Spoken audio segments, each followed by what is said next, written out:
Tech Addicts 2025, Episode 22, Keep Your EV.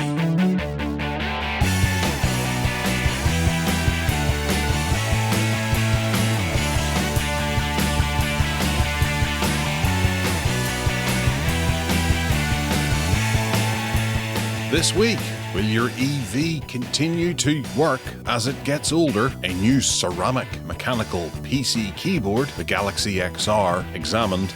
Channel 4's new AI presenter doesn't quite engage, and the Amiga is coming back.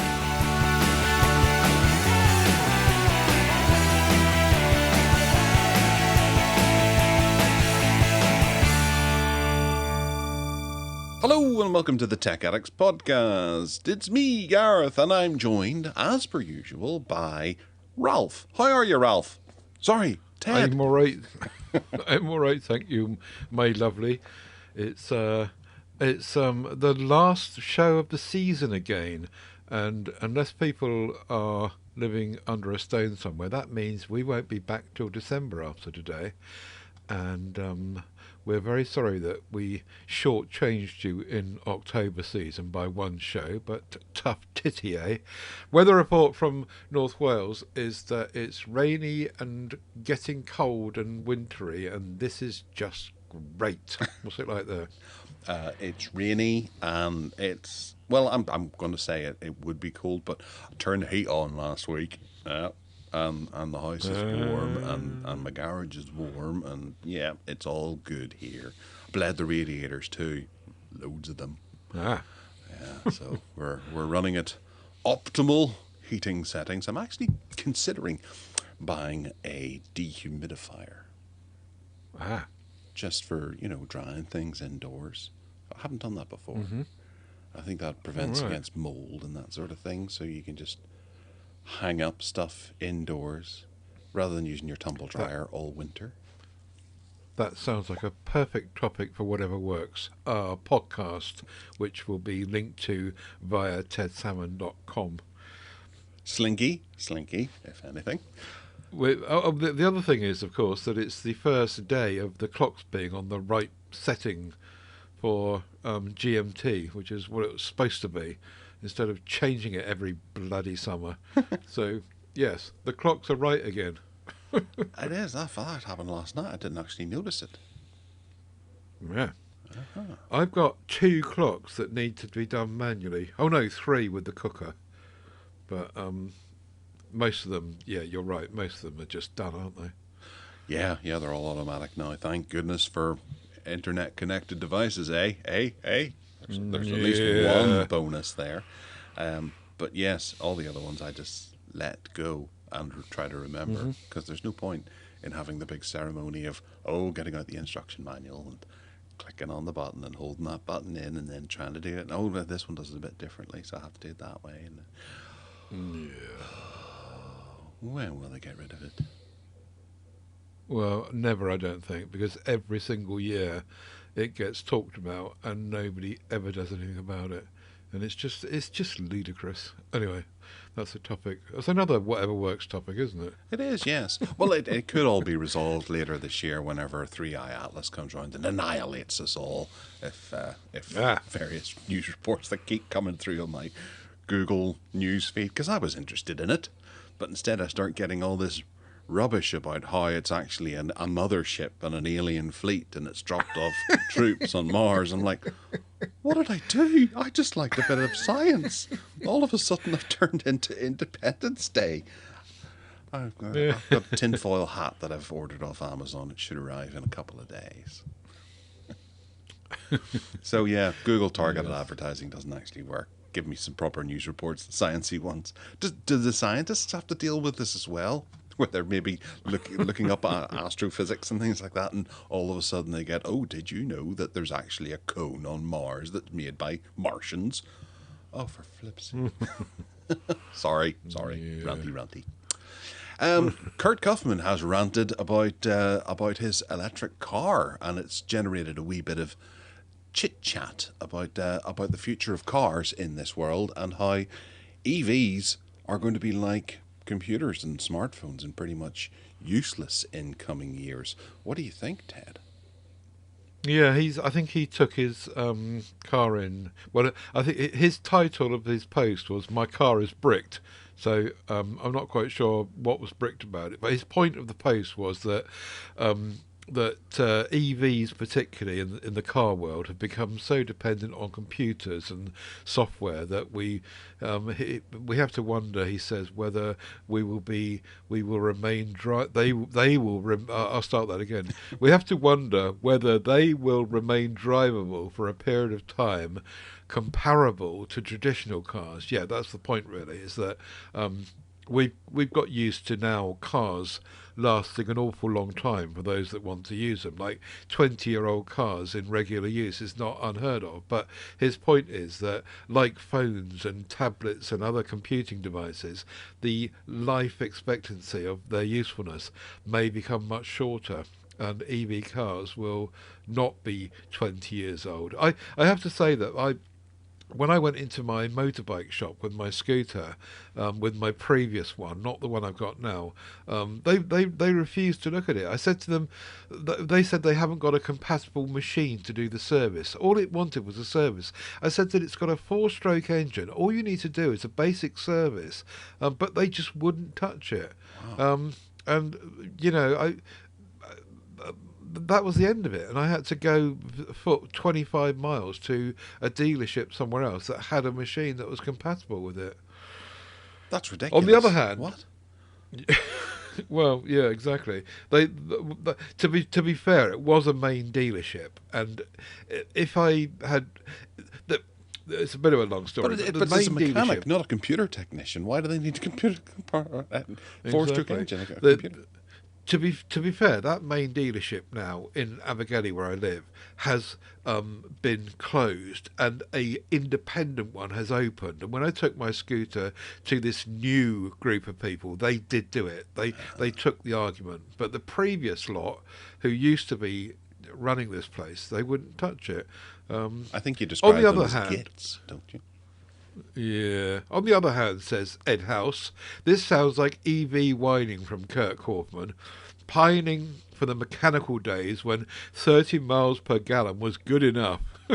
But on the other hand, I do think that car companies have been on the verge of being too smartphone-like about everything, so he kind of agrees. My old Volvo V40 and the current Nissan Leaf have one thing in common: a good balance between modern tech and old-fashioned buttons and levers. If it weren't for the stupid tiny battery, I'd love a Dacia. Is that how you say that?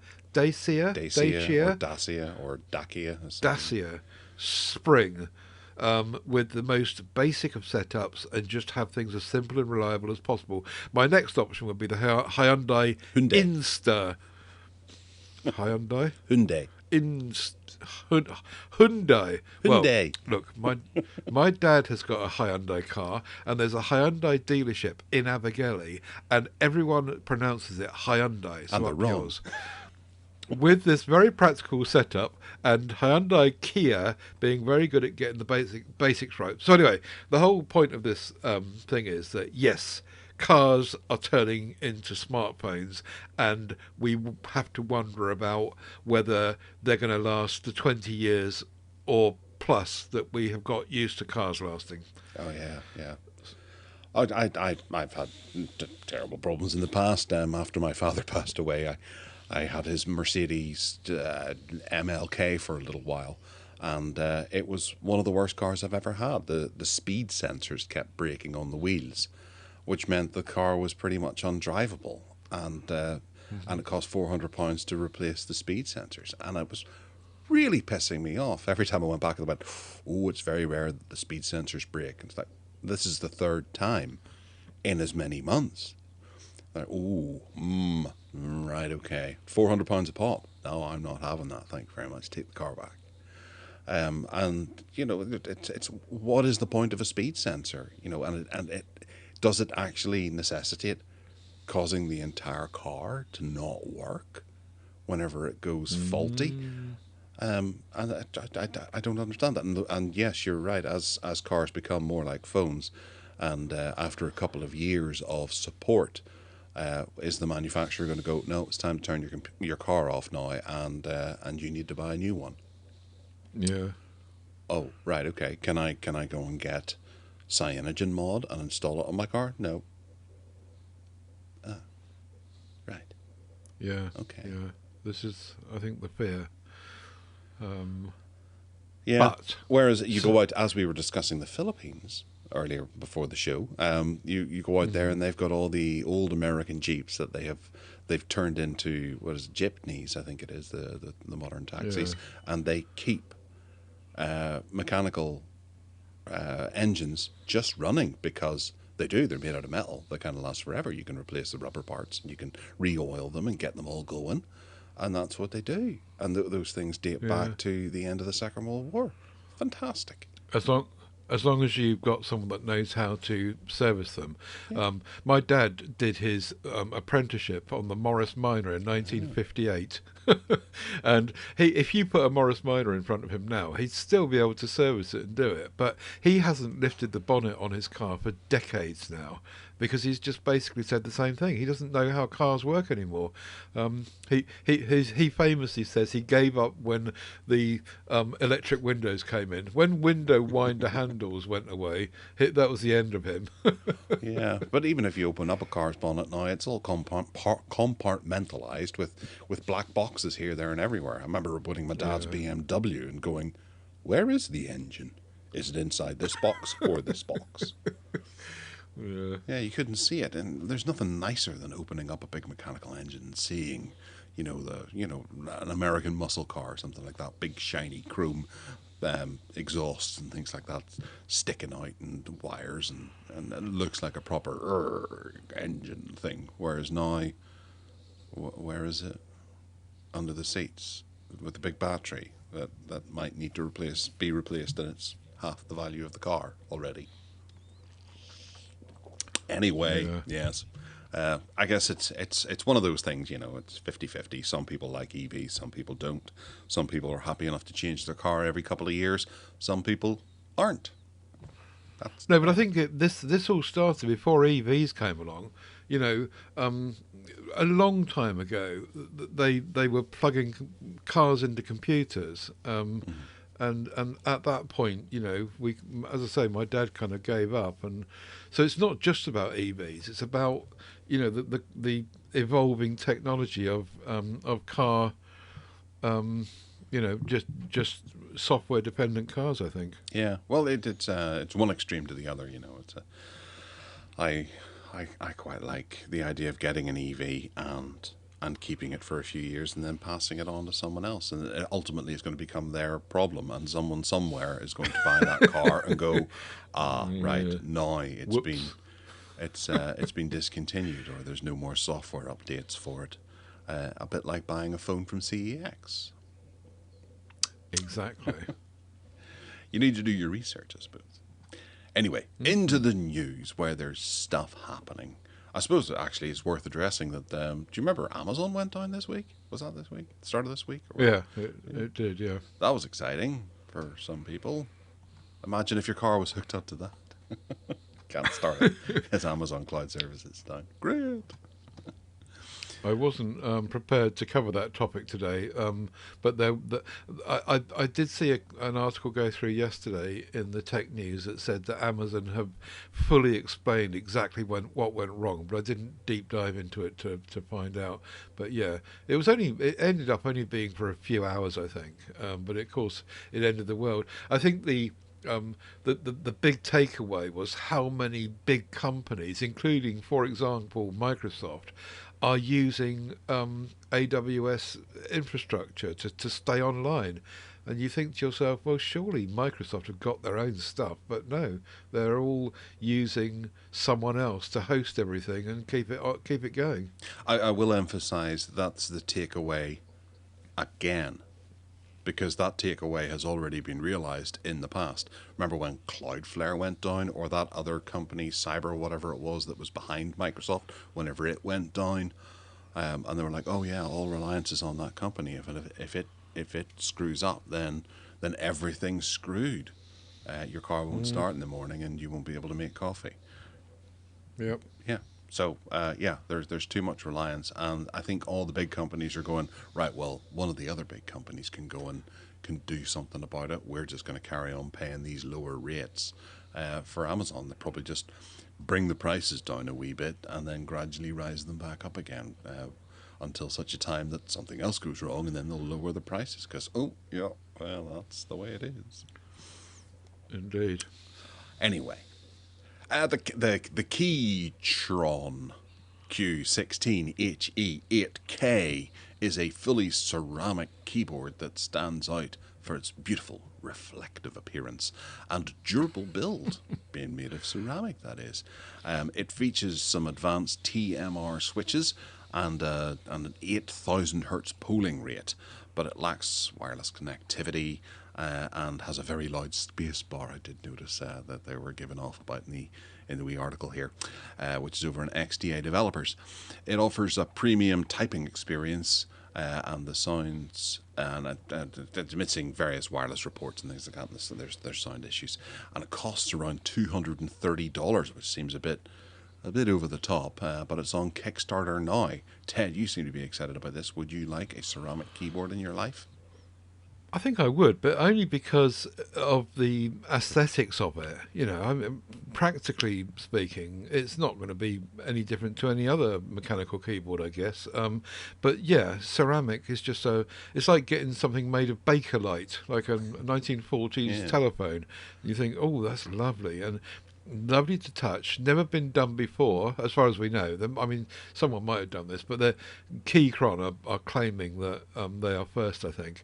And it does. It looks really, really nice. A nice idea that someone's come up with to make something familiar out of something, you know, a new material. And I bet it's lovely to touch and to use. But it isn't a full-size keyboard, sadly. No. I think it's a 65% keyboard, which means the cursor keys are not separate, which is really annoying. Unlike my MX Keys Mechanical, which enthused on the back of this article, I got out again, and I'm now. You got out because you're not using. Yeah, exactly. Because I've usually I've put too many characters in there now. Spell it right. Ceramic. There's no F's or B's in there. Yeah. And no, the thing that when I got my mechanical keyboard out to be enthused about again, which I'm not using, you're quite right, I realised when they were next to each other that you probably, everyone else except me probably knows this, but the legends on the keys are not centralised like they are on my non-mechanical MX keys. They are up higher, and they're actually not even central up higher. They're slightly to the right of up higher. I put a photograph in the recording notes there for you to see. And apparently, I asked Gemini why this is, and apparently it's because the LED behind the key, because the keys are removable, they can't put the LED in the middle, and the LED has to be higher up to the top, which means that if they put the legend, the letters at the top, they'll get a much better backlighting coverage than if it was in the middle, because the you see what I mean? The light's higher up. I never thought of that, and I never even noticed before. Did you know that? No, I didn't. I've got a mechanical keyboard here with me, and I'm just turning it on because it has replaceable covers. Oh, I didn't actually realise that it's only RGB behind it. The keys don't glow. Oh, flip! I never even noticed that. Right, okay. I've got another mechanical keyboard here. Which one is it? Oh, actually, it might not be backlit. Oh, yes, it is. Oh, bollocks. Oh. Careful now, Ted. We don't want YouTube to give us a strike for naughty language. Oh, no, I haven't got it. I don't think it's here. Oh, yes, it is. Yeah, here it is. Here's a backlit keyboard from some other company. Let's see if the key legends are higher up on this one. Oh, yeah, they are. They are. So it's true. This one's made by Razer. I suppose going and looking at pictures of them on Amazon actually helps do this too, which I'm doing now. Yeah, they are. Yeah, so there you go. Well, I've learned something today. Wow.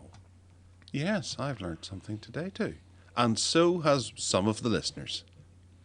The ones that are still tuned in. There. Yes. All right. Well, we'll move on and see if we can learn something about the Samsung Galaxy XR, which has had a wee bit of a hands-on by Engadget, and their article reviews the XR essentially and gives it, because it's a mixed reality headset, it's got a lot more to offer than the likes of Apple's Vision with a cheaper price tag, I believe. It features a very lightweight design. Half of it, yeah. It features a much lighter design with a higher resource or higher resolution, and it runs Google's Android XR platform with an AI-driven voice for controlling it. The XR also includes a variety of different features, including spatial audio, iris recognition, and access to various Android apps, with additional perks like free subscriptions to Google AI Pro and YouTube Premium, which I didn't actually realize in whenever they announced it.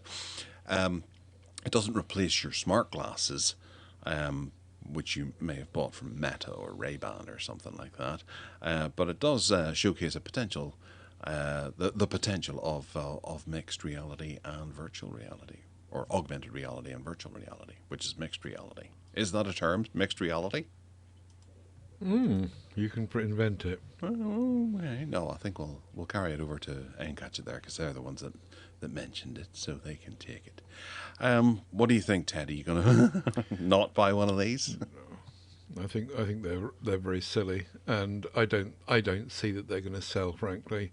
But it's going to be a niche product, and some people will buy them, of course. But we go round in circles on this whole ridiculous thing you strap to your head. The more important, interesting thing, I think, is that Samsung at the same time teased the Android XR glasses, which kind of got a bit overlooked, I think. But these are very, from the tease, they look like they're very, very ordinary looking glasses that are going to do some of the similar things. Obviously not in the as engrossing and far-reaching as the strap-on goggles are going to do. But I think this I think is what people are going to buy. This is what people are going to, and they are already the ordinary glasses that do clever things. How many times have you seen someone strap it? I mean, you still got one of these whacking great big things in your collection somewhere, haven't you? Strap on your head things.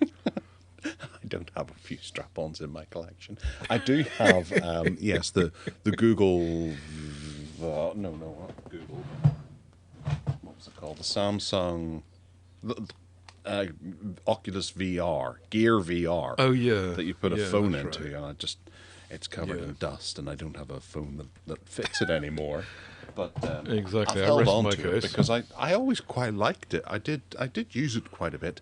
But having a look at Samsung's website for this, there is actually quite a cracking amount of value with it, in that it's cheaper than Apple. Very sensibly, they've done that. But not also does it include Google AI Pro or YouTube TV. It's got 12 months of Google Play Pass, YouTube TV, YouTube Premium, NFL Pro Era, NBA League Pass, Cam Premium, whatever that is, Asteroid, full download, which is some sort of AI game, I think, and then Project Pulsar from Adobe, which is 12 months of that subscription as well. So there's quite, they've packaged quite a lot into it to incentivize people to get into this, and I think that's quite a good move from them, because already I'm a wee bit kind of, well, I wouldn't mind it for the AI Pro for a year, that'd be fun, and then YouTube Premium would be great, but I already pay that, so yeah. You could stop paying it. Well, I can't, because it's the like family one. Because okay. It's like any good drug dealer, though, isn't it? That they give you a year of stuff to get you hooked into it, and then hope that at the end of the year, all those things you just listed will probably cost you another £100 a month to keep going. Well, yeah, NBA's $110 for the year, NFL's $30 for the year, Google AI Pro is $240 for the year. That's insane. YouTube TV is Yeah, $250, then YouTube Premium is $167. Gosh. Gosh. exactly. You get you hooked. Yeah. Um, But then but Google I will still want this say, to succeed because this will be the easiest way to get people hooked on it. yeah, yeah, and they've got to find some way of monetizing things for their shareholders. But I still say that glasses is the way to go. Let it be said by me. Well, yeah, yeah. I've often thought about picking up an old HTC Vive or something like that off eBay and hooking it up to Steam so I can play some of those games that have eluded me for all these years that I haven't been able to play on things. And my son has a Meta, which I've wanted to take and hook it up, but then I don't want to touch anything Facebook or Mark Zucker twat. So yeah, I don't know. This might be one of the better ways to do it, but it's still a costly Hmm. endeavor that you might not end up using as much. But something, Ted, you're going to end up using as much is the BOOX Palma 2. We're back into e-ink where we were last week as well, because this is a pocket-sized e-reader featuring a color e-ink display and 5G connectivity, launching globally. And it's got Android 15, 8 gigabytes of RAM, 128 gigabytes of storage, and offers a minimalistic design and features stylus support and auto screen rotation. Doesn't that sound fantastic, Ted? Are you excited about that for an Auto ebook screen reader? rotation. Like auto screen rotation is the thing that everyone else hasn't got. 379 quid. They've upgraded the Palma to the Palma, or the Palma 2 to the Palma 2 Pro. They have not gone the whole hog though, like Big Me have, and made it into a phone. And we're trying to work out in conversations in our MeWe group as to why that is. And we don't know. One of the reasons might be because if it's a phone, they've got some more commitment to upgrading the Android OS version, whereas with these e-ink readers, whether they're 5G or not, they tend to almost always stay on the launch OS of Android, and that's it. That's all you get. They never claim to update it at all. You buy one, and that's what it stays on. I've got one that I bought in 2020, which is completely useless now. It's on Android 9. Anyway. So 379 quid. You can buy this colour one, which no doubt will be not as clear and sharp as the mono one. It's got 5G connectivity for data only, not a phone. Although I guess you could use Android apps to do some sort of talking on it, but not an actual telephone SIM card, what have you. Um, and they also, on the same day, released the update to the Note Air series, which is the Note Air 5C, which is 499 quid. So, yeah, we'll come to e-ink devices, I think, a bit later in the show when we touch on it in terms of scribing. But it's interesting that it comes with a stylus. That's quite good. But I don't know. I don't know. If it was a phone, I think it might be a bit more appealing.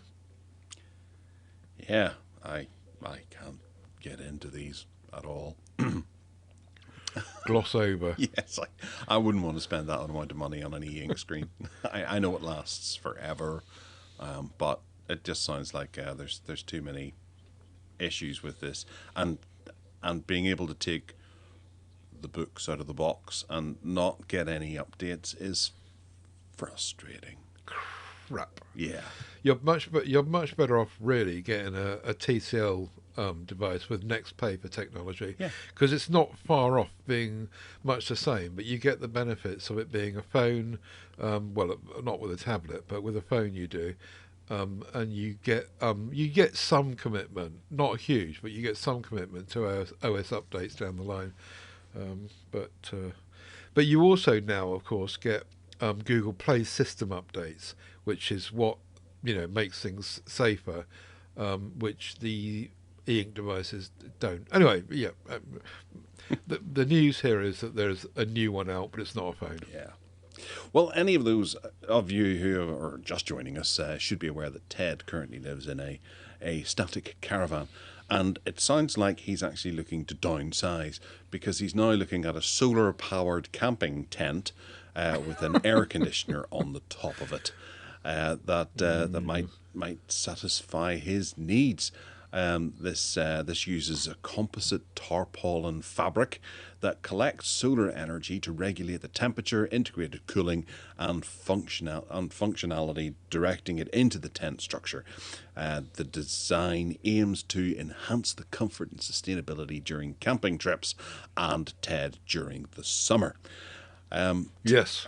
Are you going to go and live in one of these and live off your own dung and stuff like that now, Ted? It's an interesting device, which the brains of it are the thing at the top, which sits in the apex of the tent, and that is the unit that pumps cool air inside the tent. Now that is powered by solar energy, which is the interesting bit, because the whole of the outside of the canvas of the tent is covered in these little sensors which pick up solar energy and keep that thing on top charged. So it's a zero cost, well, apart from buying it, it's a zero cost solution to keeping any outdoor space cooler. And it does look very interesting. That bit that you stick down in the middle that looks like a giant spider, you can actually take that out and remove it, which means that down the line, if this thing makes it to production, you'll be able to use that thingy in other devices, other structures, and the world's your oyster, because that's the brains of it. You just need to get the fabric to charge it, or perhaps you don't need the fabric to charge it. Maybe anything can charge it. So yeah, just an interesting idea, I thought. Well, I do have two issues with it. The first one is, how does it stand up? What, the tent? Yeah.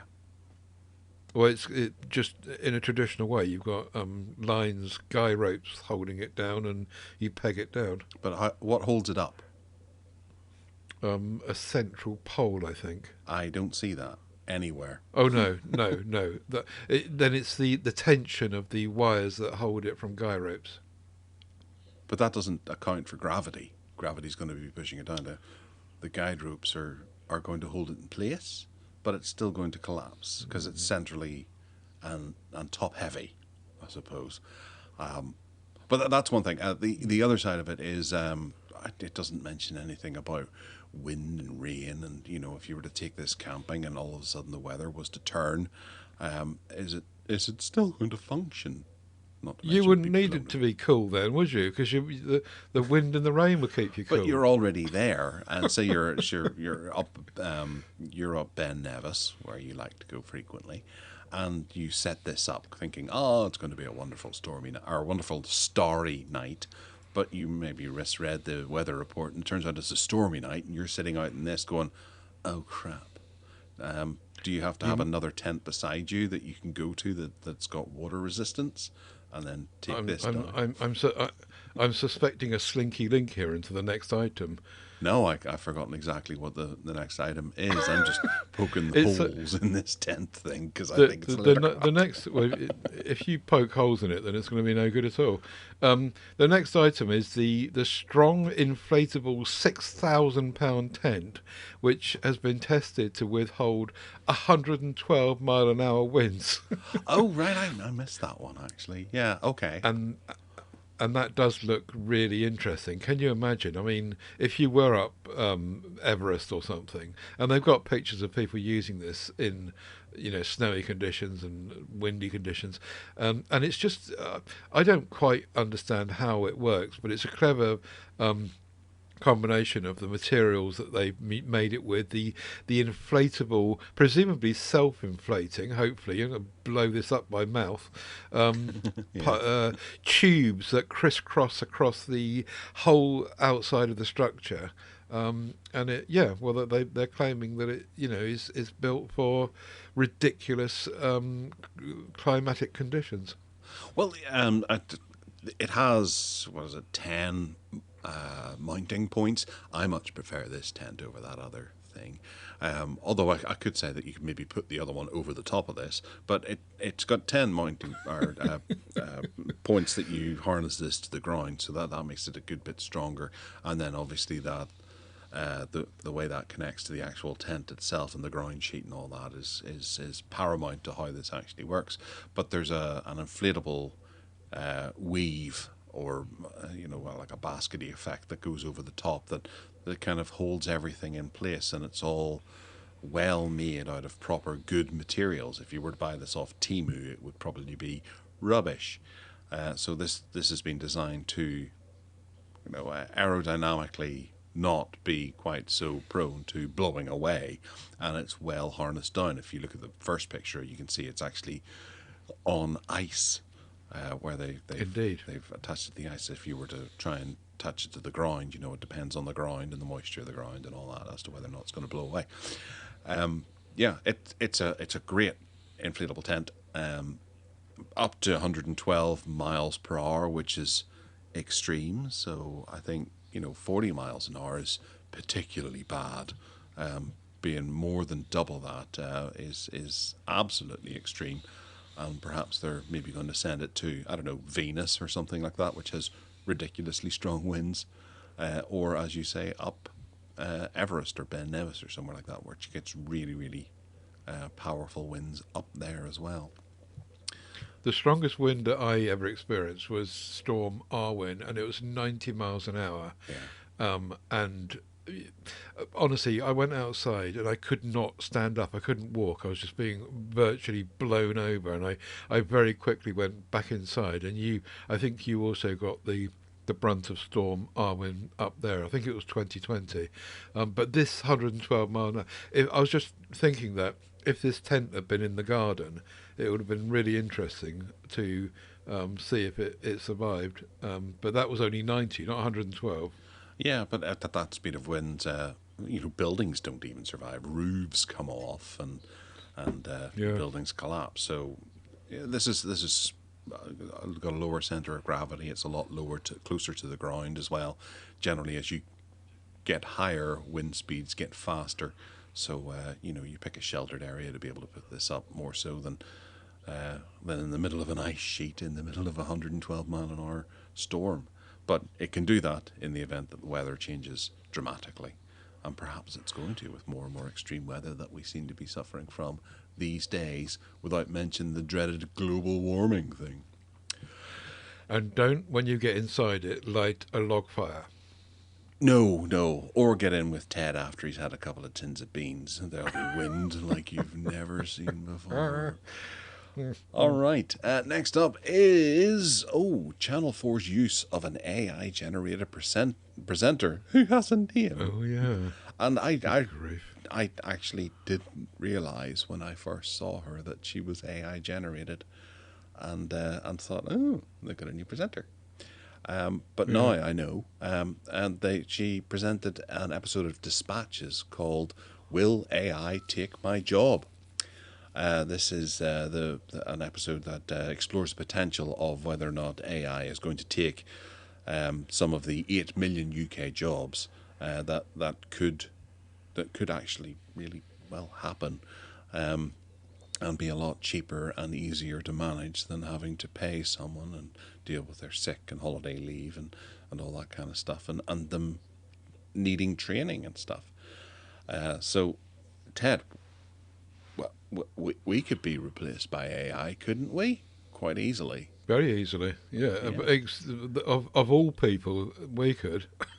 Yeah, and intelligence is one of the key words here, and there's a distinct lack of that coming from this side of the pond. That could happen already with Notebook LM and podcast creations software. We've tested that, and it works fine. It's a bit kind of cheesy and Americanish, but it works, and you can make it happen. But the interesting bit about this, obviously, is that it's also so visual. And you're quite right. When I started watching the clip, which I'll put a link in the show notes to here, when I started watching that, I too had no idea that it wasn't human. And it's just, yeah, it's just scary, isn't it?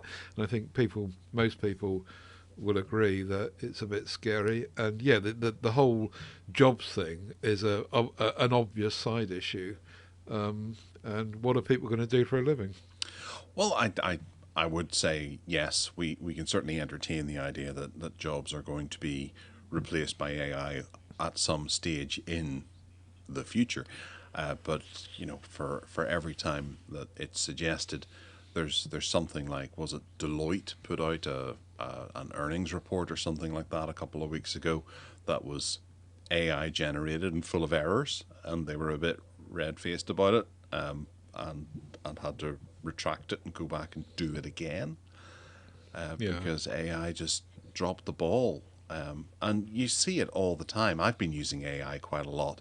I find it's very, very useful for spelling mistakes and grammatical errors, and it offers some decent some decent alternatives for sentences that I'm trying to compose. How ironic that I had trouble. But yeah, it works. I think it shouldn't be used to replace. It should be used to aid. And I think, like two cops in a buddy cop movie, we should have an employee with an AI helper, and the two of them can work together, where you'll have the human factor and the artificial intelligence factor to take the mundane side of the job out of it, and that makes for a more rewarding experience for the employee. Instead, AI is very much hidden behind a paywall, and whenever someone gets a little opportunity to have a go with AI, they're like, "Oh, this would be kind of cool to be able to help me with my job." And then they're like, "Nope, you're gonna have to pay for this." It's like, well, how can I pay for that whenever I don't have a job? So yeah, it's a tool. It shouldn't be used as a replacement. It's a tool that we need to investigate in and have someone helping with it. It's never going to be able to do it itself. Sorry, AI. You need that human factor right beside you. And we learned that from our great AI podcast that we did with Jason Bradbury earlier this year or last year or wherever that happened to be. Did that actually happen? It was virtually happening. Yeah, I'm just trying to work out, because we got an AI Jason Bradbury in to do it, because it wasn't me. Yes. Right. Okay. Well, that's that.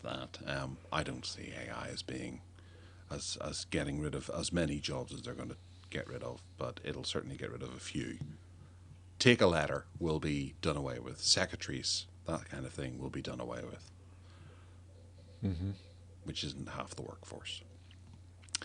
Okay, well, next up is something that I'm very excited about, and I can't wait until November the 10th, 2025, because RetroGames.biz have announced the A1200, and it's not a mini computer. It's a full-sized Amiga 1200 replica that operates and works. Hurrah! Those who don't know who Retro Games are or what they do, they have released mini versions of old computers like the Atari 800 and the Commodore 64. And especially with the Commodore 64, they released I think it was called the Maxi at the time, but it was a 1-to-1 scale alternative to having a bit of retro hardware.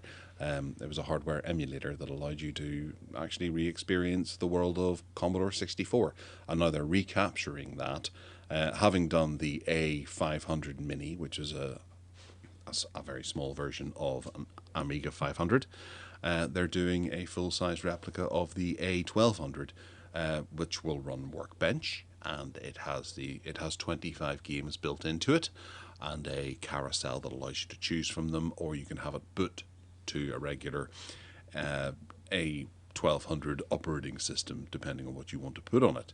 It takes an SD card, it's got HDMI out, and it supports WHD load, which means if you own your games and you have them backed up sensibly, you can install them on this and play them, or not just games, software, general software. And I've got a funny feeling that this is going to be something that we should all entertain in the wake of Windows and Mac and Linux all being problematic in the future, constantly connected to the internet, and people being concerned about being online all the time. This is a computer that will thrive on being offline, and it'll reinvigorate the whole industry for people who want to use this, and it'll open up a whole new audience of people wanting to use Amiga OSs or various different OSs. That was Cloudy OS or something like that. I can't remember what it was called, but there's a whole back end and fan base around the Amiga, and this seems to be the year that we're going to see it coming back and being a force to be reckoned with. It's not going to be a huge force.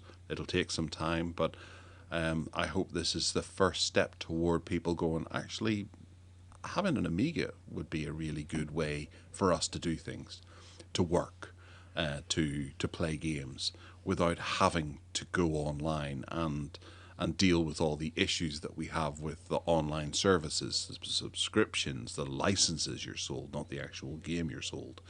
This is a platform that allows you to buy a game and install it on that game, and they can't take it away from you overnight because it's not constantly connected to the internet. Yes, I'm very excited about this, and I think that it's going to really become something that people should be entertaining. Does that make sense? Probably not. So you've got a 6-month wait then? No, 8-month wait. Yes, you can pre-order it on November the 10th, but it's not going to be released until June of next year. But I'm happy to wait that as long as they get it right. And they've only announced a few of the games. They haven't released the full list of 25 games, but I have it on good authority that 7 of the games have already been included in the A500, which is a little bit disappointing, but I'm hoping that they're going to be the new AGA or newer AGA versions of those games. But Settlers 2 has been ported to this, and it's going to be a launch title, and it'll be preloaded and ready to play, which is a big thing because Settlers 2 was never released on the Amiga. And it was eventually as a homebrew thing, but they're going to release Settlers 2 with this even in big box as well. So it'll really capture that energy of being able to go and buy a game in a box and play it on your computer without having to download updates. Any guess on price? £150. Oh, is that all? That's all, I think, for a full-size working computer. I'll be there on November the 10th, pre-ordering mine. I can't wait. Yeah, I think I will, because what's nice about this is that, and I've never had an Amiga, but what's nice about this is that it works. I can remember you bringing these devices to our podcast before, and it's been a mini one, and the keyboard doesn't work. It just looks like it's a real thing, but this is the real thing. And as you said earlier, it's not just about games. You can actually do other stuff with this, and I'll be all over this. I was expecting you to say it'd be double that price, No. but yeah, I'm on this. I want one too. Well, I had an Amiga 1200 for many years. Unfortunately, it gave up the ghost a good few years ago. I'd had a 4 gigabyte hard drive in it, which wasn't very much, I admit, but it was enough for me to be able to tinker and play and be able to install alternative operating systems, for which I can't remember much of the names of them, but Workbench was generally useful, and there were hard disk installation software that allowed you to be able to buy a game off eBay and then install the game onto your hard drive, so you don't have to flick the disc or swap the discs constantly. And it became a whole thing, and I realized just how big the community was, and you can go and get homebrew games, and you can soup up your A1200 or your Amiga 1200 to be able to do It can go online if you want it to, and as you were saying, Ted, last week about old forums and things like that that you were able to access. There were forums that Amiga users were able to use on their hardware, and it really became a bit kind of wow. It's actually quite a lot of work to get that to work on this original hardware, but on this new hardware it'll be so much easier. And it's already started happening. If you go and investigate the A500 Mini, there's all kinds of different things that you can download for that. That'll give you a richer experience. But obviously, as you say, you have to plug in a keyboard and a mouse. Well, it comes with the original tank mouse, but you have to go and get yourself a keyboard and plug it in as well. So this'll take away that whole plug-in keyboard and give you a full keyboard to use, and you could be clacking away on this, which is great. I'm dead excited. Yeah, I agree. Yeah. So we agree on something. One day soon. Well, yeah, we agree on it now, but I've got a funny feeling that after you get it, in around about August of next year, you're going to be complaining about it because it sits in a drawer. You're not using it for anything. Well, that depends. That depends on how much more I can do with it. That's not just gaming, as you well know. And if I can do other interesting stuff with it, then it won't. Well, you can quite easily do that. I would recommend anyone goes to Lemon Amiga and signs up for an account there and has a look around and go, well, what can I do with an Amiga today, just for fun? And then be able to apply that to this, because it'll be so much easier on this. Okay. So there you go. That's a good start. On it. Yeah. All right. Banter. We're going to have a wee chat about some some things that we want to talk about. And I'm going to let Ted go first, because I've been blethering on about Amigas for a while. So, Ted, tell us about Google Keep. What's exciting there? Well, I'm first of all, before we get there, I've been looking at this whole scribing thing again, and e-ink screens and all that sort of thing.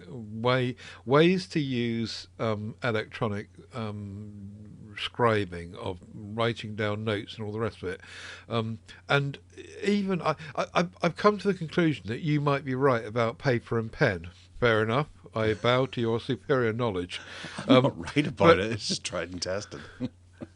I think that but the thing is that I wanted to digitize that, which is fair enough. Now, I've looked at things like Rocketbooks, but I don't quite get why Rocketbook is advantageous over, for example, Google Keep. Because apart from the fact that you've got to take a photograph of your notepad, there's so much stuff inside Google Keep that can be done, which I'm sure that people just don't get. And I've stumbled into this make use of article, which I'll link to in the show notes, which comes up with about a dozen different ways in which you can use Google Keep that most people are not, and it's quite fascinating to run through it and say, oh yeah, it can do that, it can do this, it can do that.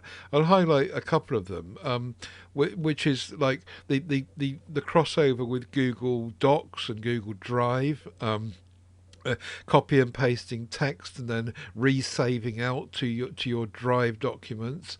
There's a labeling system, which is all but a file and folder system, which you can set up to be cross working with the label and filing and folder system you've got in Gmail, for example. So all of those tools kind of hook up together. There's also a very robust archiving system. So if you go back, if instead of deleting your notes that you're finished with in Google Keep, you archive them, the archive becomes still part of the whole search process, so you can refer to stuff you've done away with, but you can get it back later. If you ditch it into delete, it only holds it for 7 days, and after 7 days it auto deletes it.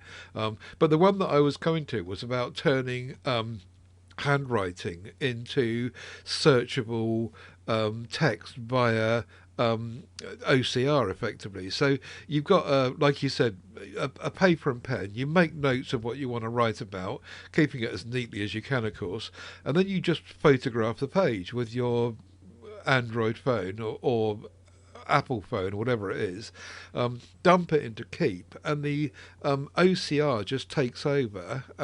You grab the image text, so you save it as an image, obviously. You dump it into Keep, and then there's a function to grab the image text, and it turns it into typewritten text. Now, I know this is not rocket science, but that's one of the features which means that paper and pen can still work.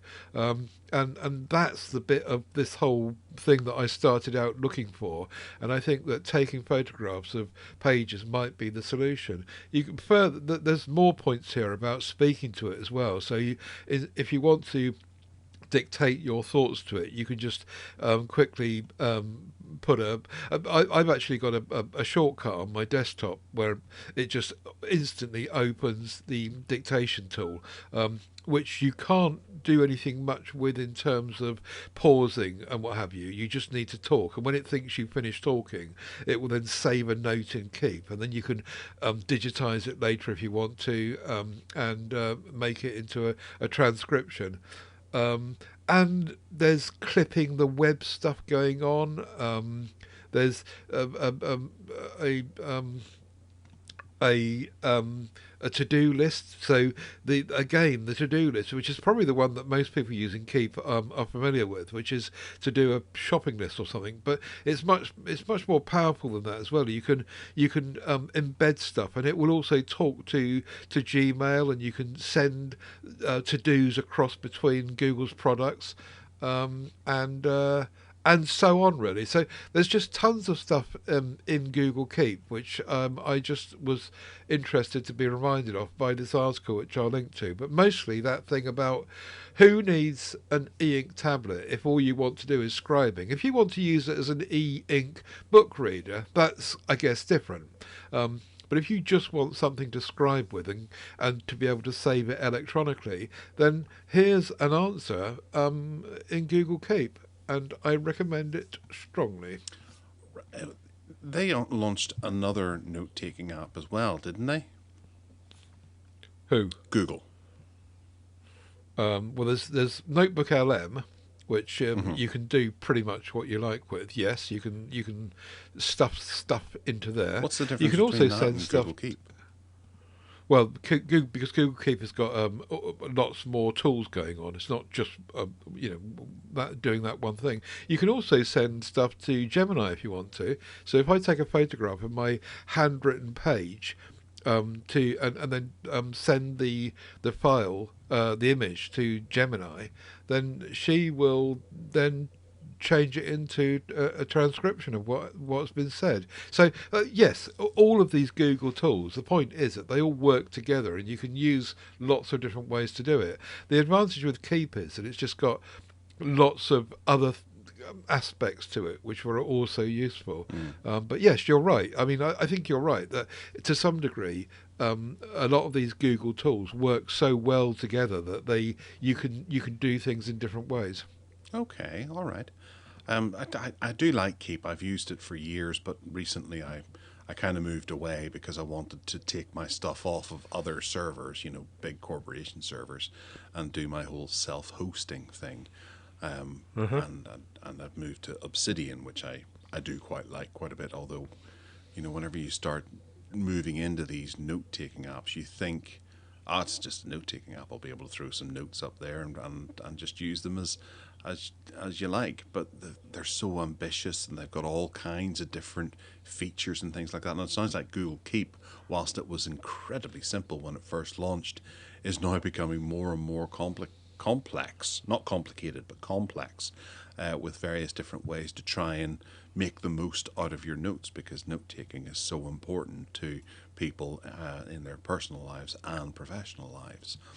So I hadn't quite realized Google Keep goes quite as deep as it was, or it is, and it's nice to hear that they're sort of integrating it more into services, because when I was using it, I found it to be very disjointed, and the likes of, say, Google To Do or Google Tasks or something like that wasn't quite integrated as well, and you would have to have one list of tasks there and then one list of tasks in Google Keep that maybe didn't work together. So it's nice to hear that they're bringing things together. So do you use Google Keep on a daily basis then now? Yeah, for years, ever since it first started. And as you're suggesting, over time, my use of it has grown because it's got cleverer and better. You can also, I mean, if you've got a device that you're happy to write on, you don't have to go through the photographing bit if you don't want to. You can use a pen. The reason I don't like doing it that way is because um, typically tablet screens are shiny and they're made of glass and they don't feel like paper, which is Yeah. why I was trying to get to an e-ink reader that feels like writing on paper. That was my point really. But if you're happy to write on glass, then you can cut out that photographing bit. You can just go straight to keep, open a new thing, and just write on it. And as long as you write neatly enough, it will transcribe and turn your writing into text. It's just that I haven't yet found a e-ink tablet that feels enough like paper. I haven't found an Android tablet Yeah. that feels enough like paper as an e-ink tablet might do. Have you tried Google Keep on your Samsung to see if it recognizes your handwriting particularly well? Yeah, that works fine on the Samsung tablet. It's fine. It's just that it's a glass screen. Yeah. Now you can get these matte overlays for glass. To be honest, I haven't tried one of those, but there is a thing you can buy for tablets to put over the top, and allegedly it makes it feel like writing on paper. Perhaps I should try that as well. Oh, that could work. That'd be interesting. I know you can get those privacy ones. I wonder if you could get the privacy things. So that if you're sitting on a plane watching a movie, you can watch whatever you want, as opposed to having to worry about having a kid next to you whilst Oh you're yeah, watching Saw. yeah. And if they put them both together, so it's a matte experience plus privacy, that'd be Yeah. great. Yeah. There you go. Indeed. Product for someone to design. That'd be great. Let us know when you do that. And you've linked to the Google Keep Chrome extension as well, which is that's just for Yeah. grabbing bits of web pages and throwing them in as well. Yeah. Do you use that to bookmark things as well? Would you use it that way? I normally just create a note. So if I'm looking at a web page, you click on the Chrome extension and you click on Create Note, and then whatever is on that page. It depends how you've got Keep set up, because you can set up Keep not um, to not save all the hyperlinks, but save just the text. Yeah. So if you don't turn that on, you will get a hyperlink. Almost like a reminder thing. Look, you were looking at this. You can go back and look at it. If you change it to text only, it will pick out the text for you. As I say, it's very smart. And for anyone that hasn't had a look at Keep lately, it's worth going back and having another look and just having a dig around and see what you can do with it. I'm not saying that it's better than the likes of what did you call that thing? Obsidian. But it. Yeah, but it's all baked into all the other Google products. So if you're married to Google like me, it just makes sense. Yeah, yeah. And it's nice to see that they're taking on OneNote as well, which actually set a very high benchmark. It's the one Microsoft service that I do miss. I did like OneNote when I used it. It was but then they put it online as opposed to having that nice downloadable client, which really, you know, solidified everything you wanted from OneNote. Anyway, all right. Well, I'll have a quick flabber about Immich, because it's been a while since I've spoken of it. But since I spoke about it last, they have gone to version, I think it's actually version 2, which is their stable release. It's version 2.01 or 2.10 I'm on at the moment. There might be a later version than that, maybe not. I'm just having a quick check. Yeah, you can. It's still free, but you can buy it if you want. And they actually they put out a rather novel buy it on CD as well, and you could buy it and install it using a CD if you wanted to, in that retro way. Hey, But I've got to say, Immich is one of the best pieces of software I think I have at all. I have bought myself a license for it because I felt I needed to reward the developers. And I've supported them in their efforts because it's excellent. It is essentially Google Photos, but you can host it yourself if you've got your hard drives and things like that that are full of your own photographs. It does most everything that Google Photos does, save for some of the maybe the more advanced editing software. But that sort of thing is on the roadmap, and they're gradually building more and more utilities into it to be able to edit and fiddle around with all of your images. I think it's a very nicely presented and well supported piece of software that I would hardly recommend to anyone who wants to get away from cloud storage Being married to and Google. being married to Google or even Apple for that matter as well. Yeah. I haven't quite put my family onto it yet because I still am a bit kind of mindful about it. So they're still in Google Photos, but I know they're running out of space, and they're now starting to pay monthly for the 2 terabytes. But I think maybe after Christmas I might move them onto Immich and let them use my NAS to store all of the stuff, and then I pay for Google, so I have a backup that runs every night and uploads the encrypted backup to my 2 terabytes online service. So it's all nicely zipped up and safe up there. So if anything were to happen to my NAS tonight, I would not lose anything. But it does mean that when you take a photograph with your phone, you've got to remember to put all your photographs into Immich, haven't you? Or does that happen automatically? It happens automatically. It'll Okay. upload. You can either upload it.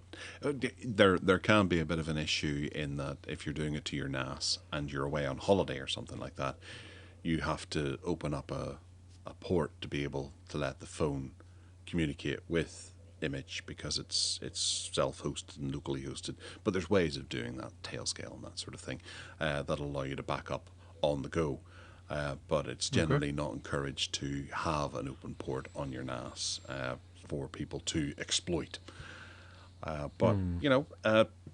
I'm happy enough to take photographs while I'm away, and then you come home and you put your phone on dock or whatever for the night to charge, and it uploads all your photographs. Except that if you're away for 2 weeks and you're on day 12 of your 2 week holiday and something goes wrong with your phone and you drop it in the drink, it's all gone. It could be, but there's Tailscale for that, and it's a free service that allows you to be able to have a secured and encrypted tunnel that goes from wherever you are directly to your NAS without opening up. But it's a wee bit more complex to set that up. It's not complex. It's a wee bit more complex, but not complex. What happens if if you have a power cut and your NAS turns off while you're away and you can't turn it back on?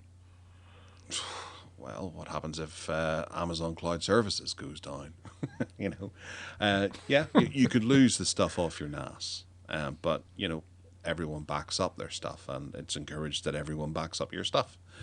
Um, you do your 3-2-1. Three backups is the best way Yeah, to do yeah, it, yeah, yeah, yeah. and that prevents against, and the loss will be minimal. Of course, 20. you're not paying for it, but most people actually might not realize that some things are not being backed up to Google Photos when they're on the go.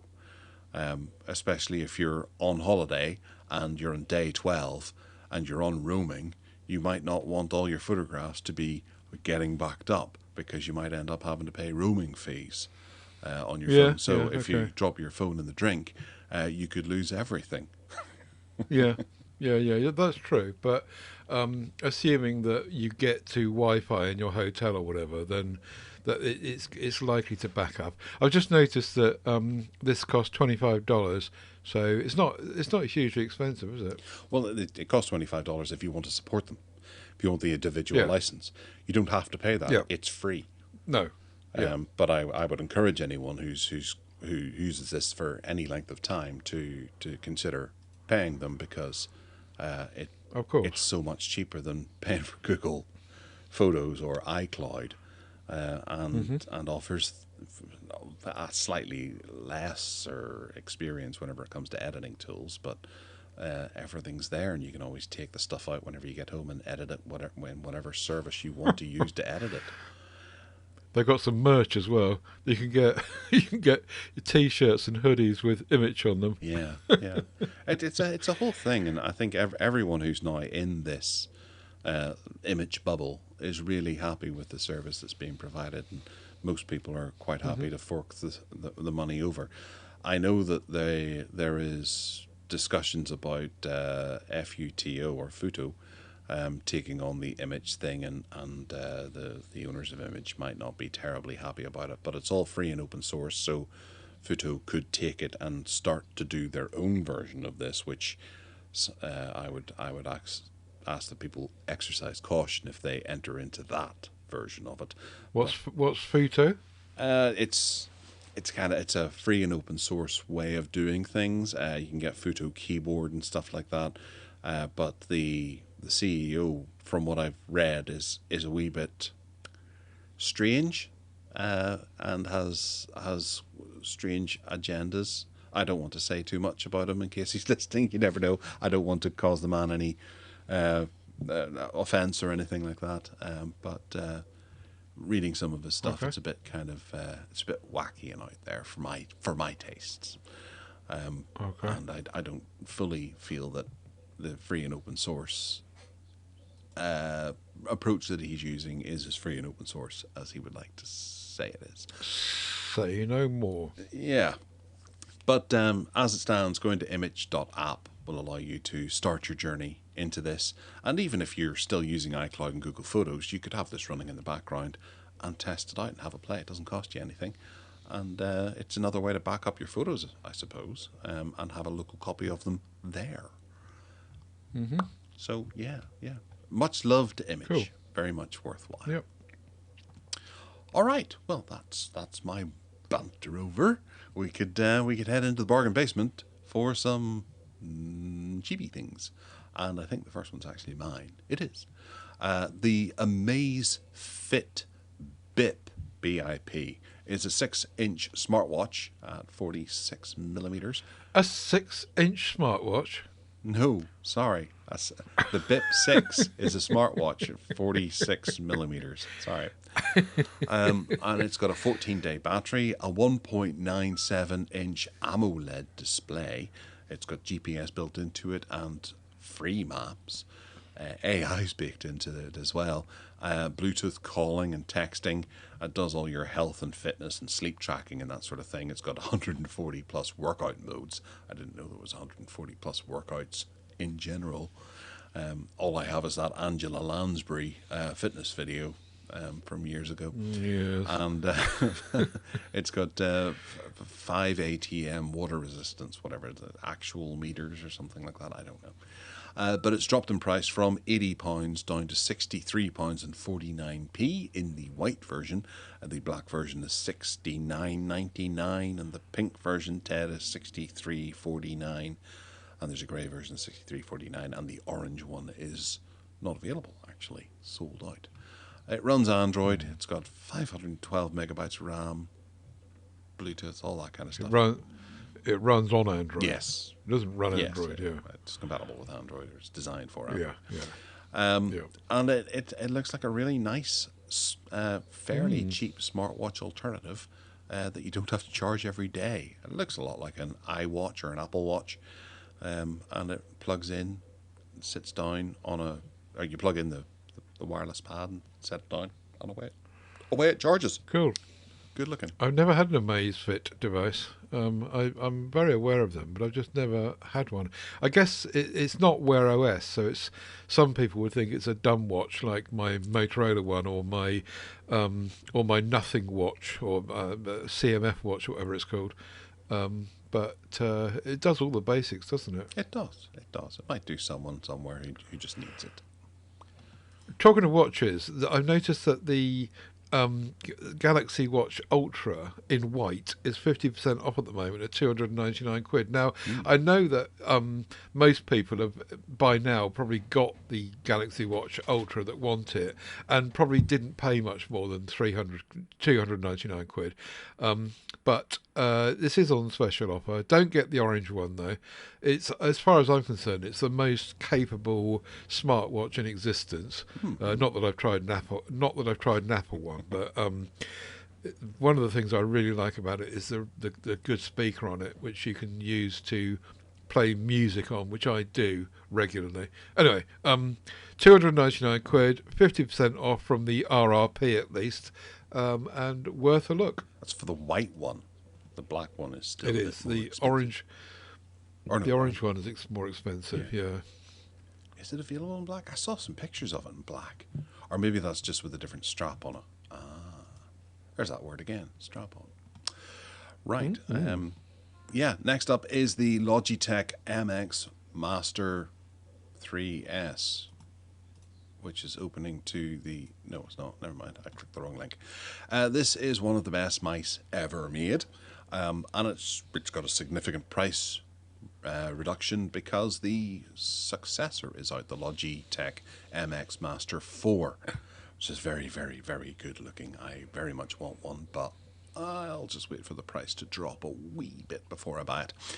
The 3S is down in price from £120 to £69 and 26p, and I've been using this for the last year.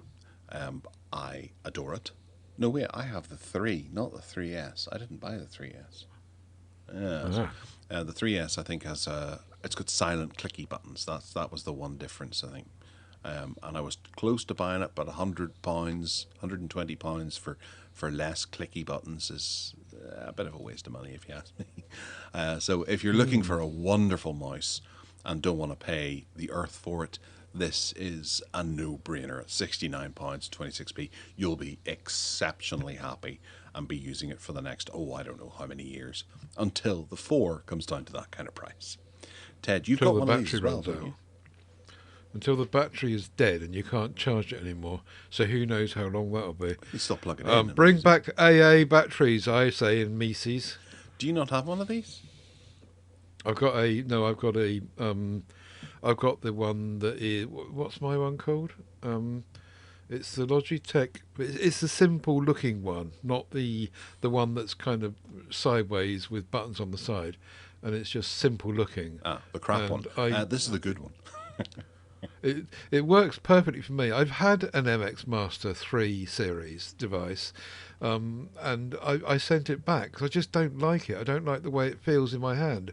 I much prefer a simple, ordinary, traditional style mouse. And my Logitech, I can't remember what it's called, but it's simple and it works. Anyway, I'm going to go with that because I do remember when I first got the very first MX Master. 1 or whatever it was called, the original one, whenever it came out, I started using it going, I don't like this. I don't like this. But it was replacing a mouse that broke, so I just had to bed down with it, and before I knew it, I was just, it had become one with me. And it must have been the first week was just glorious, and from then on, I've had the two, and then the 3, and now I'm going to get the 4 at some point. But this 3S is one that people should really give time to. You too. The 4 is £119.99, and they're offering me 5 months of £24 for that. But it seems like they've redesigned the left-hand button on it. Yeah. And it looks like it's got an AI thing on it. Interesting. When I fired up the Logitech software on my computer, when I plugged in my MX Keys mechanical yesterday, it started throwing these AI tools at me, which I hadn't noticed before. But inside the Logitech software, it's offering me AI this and composing, writing this and blah, blah. Wherever you're typing on your keyboard, you can get AI. So if you're interested in that, anyone, and you use Logitech stuff, have a look at the Logitech Plus, Options Plus software. All right. I'm not getting offered. I would have bought it today if I was offered 5 months. Oh, right. The 4, you mean? Right, okay. Yeah. It's my turn this week. Check it next week. It'll be your turn. Long live next week then. Oh, flipping heck. All right, now what's next, Ted? You've got one. The Soundcore Motion X600, which I own and barely use because I've got 274 Bluetooth speakers, is just fabulous. It works really, really well. It's lovely. It's the lowest price I've ever seen it now. It's 105 quid or 104.49, and it's highly recommended for anyone that hasn't got one. You can also get it in grey, green and blue. I've got the boring grey one. No, black.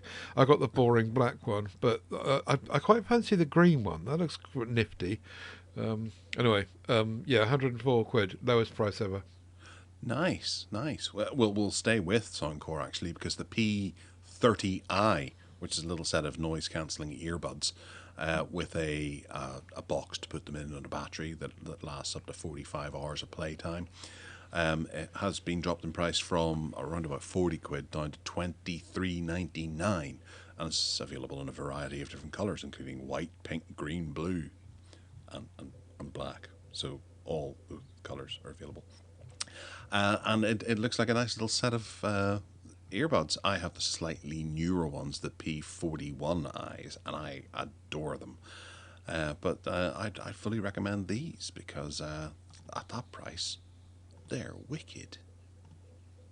And the box turns into a phone stand. You see that photograph there? I did. I didn't know how Turn that it worked. around. There's a little thing underneath. I didn't want to suggest that it did that Yeah. because it seemed too obvious. But mine does that as well. It's got a wee flip up stand at the very front of it that you can set your phone into it and listen to stuff as it's playing. But I wasn't sure if this had that too. Yeah, very cool indeed.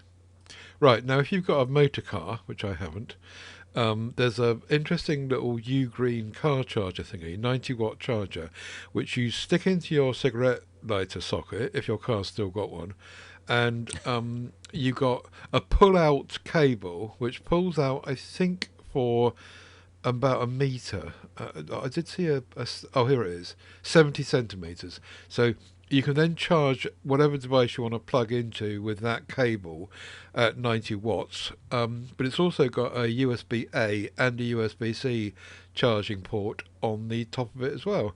So if you have got a automobile, you might find that quite handy. And it's been reduced from £26 to 17. Yeah, it's there's a wee rectangular bit on the side there. I'm not sure what it actually says on it. A rectangular bit on the side. There's the USB-A and the USB-C, but it looks like there's some kind of touch panel or something like that underneath it, which is basically on top of where the the return. Designed by Ugreen, it says.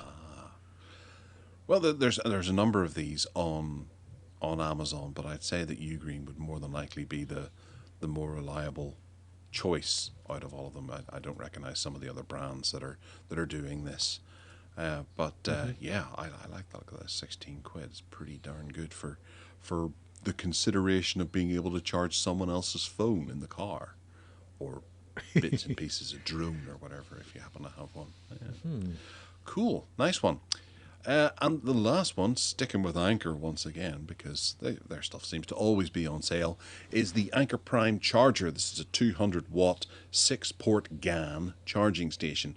I found this because I was looking for a desktop USB hub thing that's powered, and I thought, ooh, this will do, but then I realized that it doesn't actually connect the USB to the computer. It just it charges all your bits and pieces.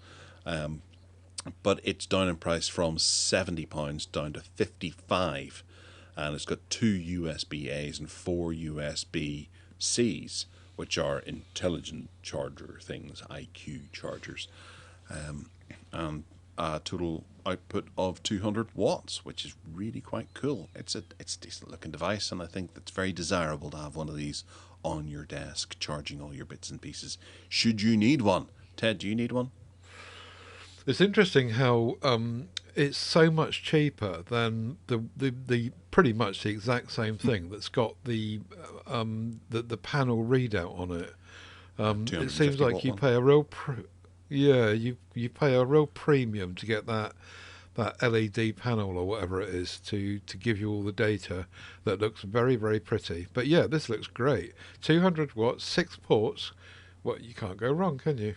Well, essentially, I would say this can be the dumb GAN, and then the other one actually has a computer built in to be able to tell you all that information. You can interact with it to find stuff out more. So I think it's got some buttons on the side or something like that to be able to scroll through things, and it connects to Wi-Fi and all that. So yeah, there's a lot more in that, but it's £170.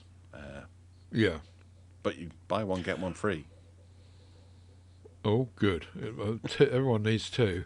And in the cute corner, to finish with, I found this little rocker speaker. Motorola Rocker do some quite interesting audio stuff if you're into Motorola.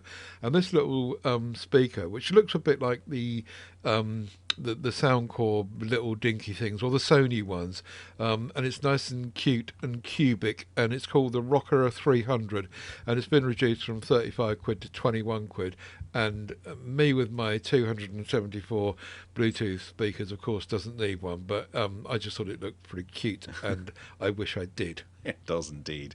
Yeah, you could have a load of these sitting along the windowsill, blasting music out. Oh, look.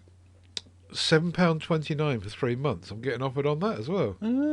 Check you out. You and Amazon up a tree. Okie dokie. Well, that about brings us to the end of the show. So we will catch you again in December for another thrill ride of Tech Addicts crap.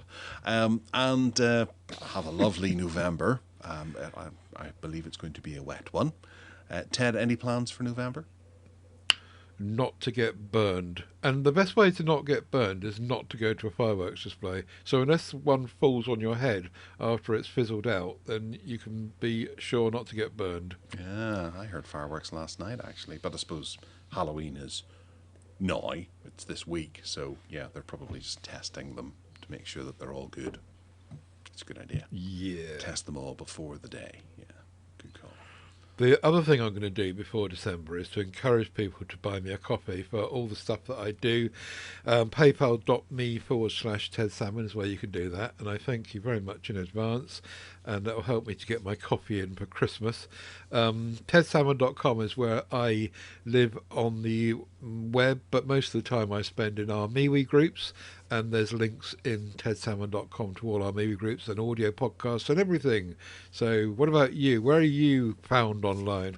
Oh, I'm all out of sorts. We don't usually do it this way round. You can find me at GarethMiles.com, and I have my Twitter XE thing as well, which is at GarethMiles, GarethMiles. I'm also on Mastodon and Blue Sky. Forgive me if I don't check them every day. I don't. And you can get in touch with us by emailing us at gareth@techaddicts.uk. And other than that, we'll catch us all in December. Take care now. Have a lovely November. Goodbye.